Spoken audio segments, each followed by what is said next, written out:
কামাল আপনাকে আজ বাংলায় স্বাগত। স্বাগত। প্রথমে যে বিষয়টা আপনার সামনে রাখবো, আমরা দেখতে পাচ্ছি রাজ্যের মুখ্যমন্ত্রীর বেশ কিছু লেখা বই, সেই বইগুলো আমাদের রাজ্যের যেগুলো সরকারি স্কুল রয়েছে সেই স্কুলগুলোতে বাধ্যতামূলক করার চেষ্টা করা হচ্ছে। আমরা এক সময় বা আপনি বা তার পরবর্তী প্রজন্ম থেকে আমরা স্বামী বিবেকানন্দ বা বিদ্যাসাগর বা রামমোহনের লেখা বই বা এদের এদের জীবন পড়ে আমরা শিক্ষা গ্রহণ করেছি, কিন্তু এখন যারা নতুন প্রজন্ম তারা কি মুখ্যমন্ত্রী লেখা বই পড়ে শিক্ষা গ্রহণ করবে? দেখুন, দুটো শিক্ষা একজন শিক্ষক হিসাবে আমি ছাত্রছাত্রীদের দিয়ে থাকি। একটা হচ্ছে কি তার মানবিক এবং নৈতিক শিক্ষা, আরেকটা হচ্ছে কি তার জীবন গড়ার শিক্ষা। এ দুটো শিক্ষা। আর মানবিক শিক্ষাটা আমাদের ঋষি মনীষীর কাছ থেকে পেয়ে এসেছি। ভালো ছেলে হতে হবে, সত্য কথা বলতে হবে, গুরুজনদের সম্মান রাখতে হবে। এটা কিন্তু কোনো পাঠ্যপুস্তকে লেখা নেই। এটা গুরুজনদের তাদের নীতি আদর্শ থেকে আমরা পাই। এবং আরেকটা হচ্ছে কি জীবন গড়ার শিক্ষা, অর্থাৎ বড় হলে আমি চাকরি করব, এই শিক্ষাটা। এখন মাননীয় মুখ্যমন্ত্রীর যে বই সেটা তো কবিতা, তাই না? কবিতা খুব মানে শুনেছি আর কি, প্রচুর হটসেল কবিতা। কিন্তু সেটা কি রবীন্দ্রনাথ, নজরুল, সুকান্তের মতো কবিতা? তিনি মুখ্যমন্ত্রী কবিতার বই লিখেছেন। আমার খুব ভালো লাগে, কারণ সারা ভারতের কোনো মুখ্যমন্ত্রী কবিতার বই লেখেন না, ঠিক আছে। কিন্তু এগুলো ছাত্রছাত্রীদের ভবিষ্যৎ গড়ার ক্ষেত্রে কি কোনো কাজে লাগবে? তারা যদি কোনো অল ইন্ডিয়া পরীক্ষা দিতে যায়, তাহলে কি ওই বই থেকে কোনো প্রশ্ন আসবে? যদি তাদের ক্যারিয়ারে কোনো কাজে না লাগে এবং তাদের জীবন গড়ার ক্ষেত্রে কোনো কাজে না লাগে, তাহলে তো ওই বই পাঠ্য করা ঠিকই নয়। বরঞ্চ আমার মনে হয় এর থেকে চপ শিল্প, কিভাবে একজন চপ শিল্পটাকে সেরা শিল্পী হিসাবে করবে, তার বাড়িতে সে চপ শিল্পে করবে এবং তাতে সে পয়সা ইনকাম করবে, বা ঘুগনি শিল্প, কিভাবে ঘুগনি তৈরি করতে হবে, কি কি উপকরণ, সেগুলো যদি একটা জায়গায় থাকতো, তাহলে কিন্তু অন্তত পক্ষে যারা যারা কম মেরিটের ছেলে মেয়ে, তারা অন্তত এই শিল্প করে খেত, যেটা মাননীয় মুখ্যমন্ত্রী বলেছেন। তাহলে সেটা দিলেই মনে হয় ভালো হতো। কারণ ওনার বই থেকে যদি কেউ সত্যি সত্যি কোনো মানবিক শিক্ষা অর্জন করে থাকে, মানুষের মতো মানুষ হওয়ার শিক্ষা অর্জন করে থাকে, তাহলে সে ওই বই পড়া কাম্য, পাঠ্য। এবং এটা তো নিশ্চিত যে ওই বই থেকে কোনো সাধারণ জ্ঞান অল ইন্ডিয়া পরীক্ষায় পড়বে না। আমাদের পশ্চিমবঙ্গে ওই বই থেকে কোনো সাধারণ জ্ঞান পড়বে না। তাহলে ওটা পাঠ্যপুস্তকের মধ্যে নিয়ে যাবার কি কারণ সেটা আমি বুঝতে পারছি না। তাহলে কি আমরা দেখেছি শিক্ষক শিক্ষক হিসাবে কোন রাজনীতিবিদ জোর করে একটা বই ধরিয়ে দিল, সেটা পাঠ্য করাতেই হবে, কোনো উপায় নেই। তাহলে কি এটা ঠিক সেই রকম ধরনের কিছু?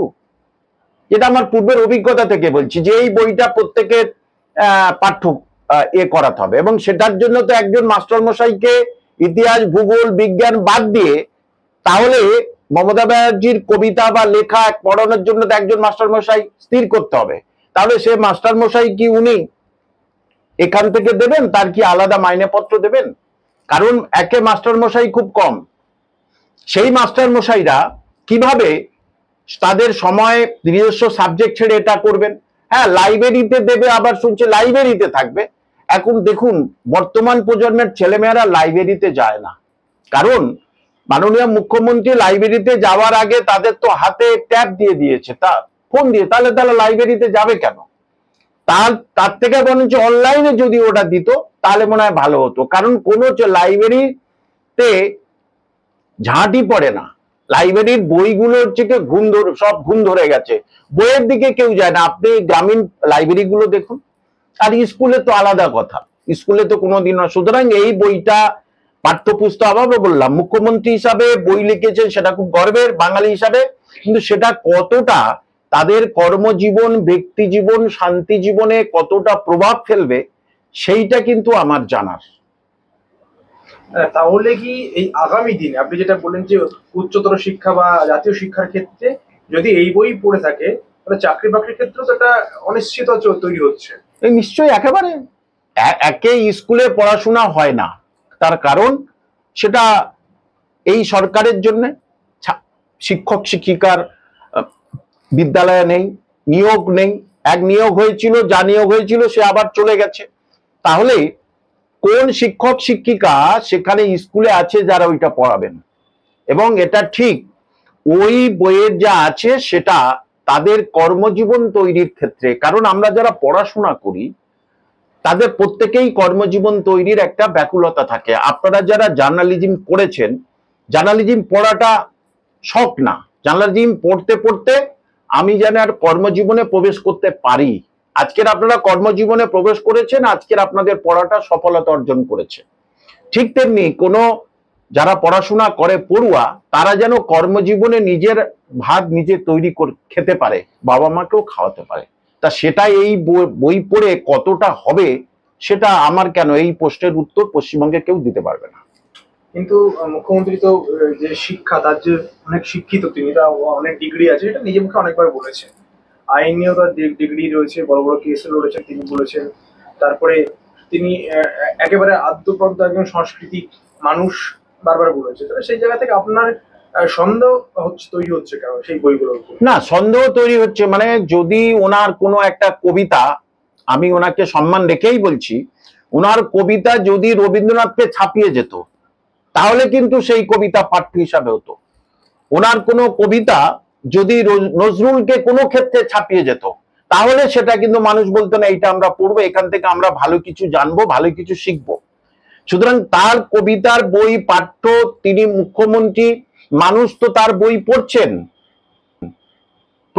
প্রায় যারা তৃণমূলের করে তারা তো ওই বই রেখে দিয়েছেন, তাহলে তার সন্তানরা সেই বই বাড়িতে পড়লেই তো মিটে গেল।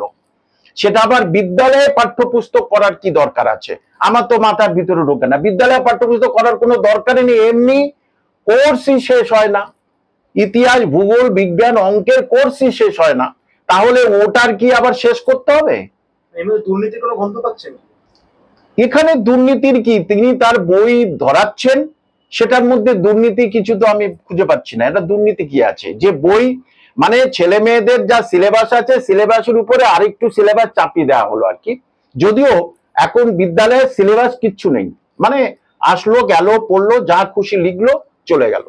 হ্যাঁ, যদি ওটা বলে দেয় পাঠ্যপুস্তকের মধ্যে এখান থেকে কিন্তু 10টা প্রশ্ন আসবে, মিনিমাম 10টা প্রশ্ন কিন্তু এই মাননীয় মুখ্যমন্ত্রীর বই থেকে আসবে, তাহলে কিন্তু প্রত্যেকে পড়বে। কিন্তু সেই বই পড়ে স্কুলের পরীক্ষায় তারা সফল হবে, কিন্তু স্কুলের পরীক্ষা সফল হওয়া তো বাঁশবনের শেয়াল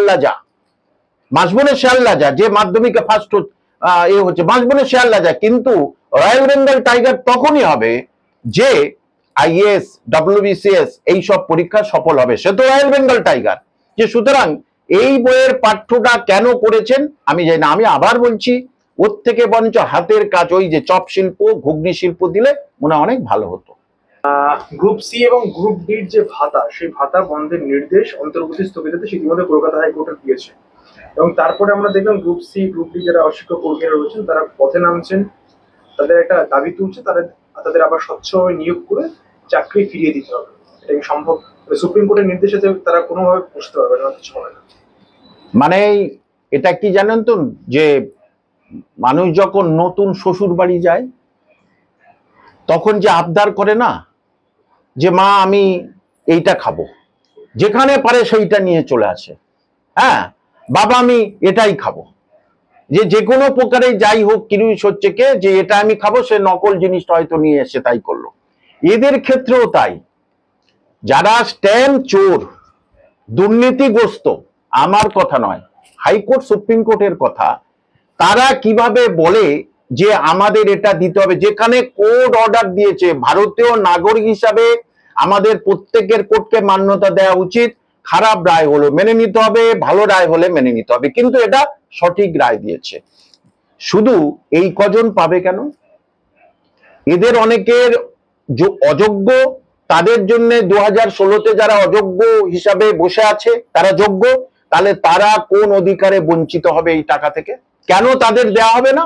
2016-র পথে তো এই সরকারের জন্য রাজ্যে কোনো স্কুলের গ্রুপ সি গ্রুপ ডি চাকরি নেই, তাহলে তাদের ভাতাগুলো কেন আপনি দেবেন না? এই দুরকম ভাব কেন, দুরকম দুটো আলাদা করছেন কেন? এটা তো কোনোভাবেই মেনে নেওয়া যায় না। আপনার কাছে সবাই আপনার সবাই আপনার পশ্চিমবঙ্গের বাসিন্দা, তাহলে আপনি এক শ্রেণীকে দেবেন আর আরেক শ্রেণীকে কেন দেবেন না? তারা তো কোনো দিনের জন্য মাইনে পায় না। জীবনে 20,000 টাকা কি 2016 পর থেকে যারা বসে আছে তারা জানেই না। এরা তবু তো 25-30,000 টাকা কি প্রতি মাসে মাসে দেখেছে, কিছুটা জমানো আছে। তাদেরকে 12% হারে সুদ না নিয়ে তাদেরকে একেবারে পুরো পরিবারের গায়ে মাথায় হাত বুলিয়ে দিয়ে বলছে তোমাদের কোনো চিন্তা নেই, ওটা তো দিতেই হবে না, আরো কি খাবে তুমি বলো, সেটাই হচ্ছে। সুতরাং পশ্চিমবঙ্গের আমি শুধু একটি কথা আপনাকে বলতে চাই যে বুদ্ধিজীবীরা কোথায় গেল? তারা তো বেশ ভালোই আন্দোলন করতো। তাহলে মানে আমাদের নেতাজি সুভাষচন্দ্র বসুর মতে বুদ্ধিজীবী নয় নির্বুদ্ধিজীবী, তাহলে কি সেই বুদ্ধিজীবীরা নির্বুদ্ধিজীবী হয়ে গেছে? এত অনাচার, এত অত্যাচার, এত শিক্ষিত ছেলে মেয়েদের প্রতি এই অত্যাচার, দুর্নীতি, তারা কি শীত ঘুমে আছেন নাকি? তারা কি বার হবেন না? সুতরাং প্রতিবাদ কে করবে? মানুষকে প্রতিবাদ না করলে এই দুর্নীতি, এই অনাচার কিন্তু আরো বেড়ে চলবে। দুর্নীতিগ্রস্তরা তারা বলছে আমাদের টাকা দিতে হবে, নিশ্চয়ই তাদেরকে ইন্ধন দিয়েছে যে তোরা বল, আমি যে কোনো প্রকারে টাকা। দেখুন, জনগণের টাকা, আমার আপনার টাকা। বিচারপতি বলেছেন কোথা থেকে কেন এই টাকা দেবেন সেটা আপনাকে জানাতে হবে। কার টাকা? বরঞ্চ ওনার এখন তো এমএলএদের ভাতা বেড়ে গেছে ডবল, তাহলে তৃণমূলের যত এমএলএ আছে সবাই তো টাকা দিলে হয়ে যেত, প্রতি মাসে মাসে হয়ে যেত, তো কোনো ব্যাপার ছিল না। 2 লাখ টাকা করে মনে হয় পায়, 1 লাখ টাকা করে হলে 3 জনের হয়ে যেত, তো তাহলে তো অনেক হয়ে যেত। 200টার কাছাকাছি তো এমএলএ, তাহলে অসুবিধা কি? ওতেই তো হয়ে যেত। তাহলে আমার আপনার মানুষের টাকা নিয়ে কেন এরকম এই জিনিসটা উনি করছেন? এটা তো কাম্য নয় একেবারে। না, তাহলে আপনি বুদ্ধিজীবী প্রসঙ্গ তুললেন। এই বুদ্ধিজীবীদেরকে আমরা একসময় দেখেছি যখন আরজি কর আন্দোলন থেকে শুরু করে বিভিন্ন সময়ে পথে নামতে, আবার অনেক বুদ্ধিজীবী স্পেসিফিক্যালি মুখ্যমন্ত্রী মমতা বন্দ্যোপাধ্যায়ের হয়েও পথে নেমেছে বা বিভিন্ন সভা অনুষ্ঠানে দেখা গেছে।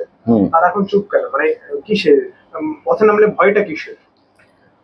পথে নামতে ভয় মানে সেই বুদ্ধিজীবীরা এত বেশি পাল্টাপাল্টি হয়ে গেছে না, লাল থেকে সবুজ, সবুজ থেকে লাল এত বেশি হয়ে গেছে না, তাদের মানুষ আর কোনো পাত্তাই দেবে না। যারা বুদ্ধিজীবী নয়, বললাম নির্বুদ্ধিজীবী হয়ে গেছে, সেই জন্য তাদের পথে বার হতে একটু শরমে লাগছে আর কি। লোকে আমাদের বুদ্ধিজীবী বলবে নাকি পাল্টিবাজ বলবে, সেই জন্য মনে তারা নামতেই চাচ্ছে না আর কি।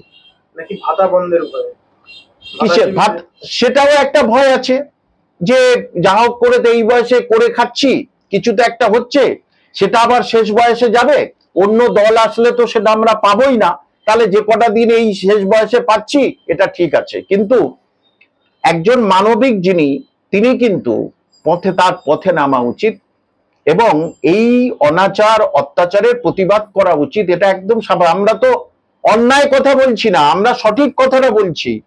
কেন 2016 সালের 22 লক্ষ ছেলেমেয়ের ভাতা দেয়া হবে না? কেন এই কজনকে ভাতা দেয়া হবে? এইটাই হচ্ছে কি মূল প্রশ্ন।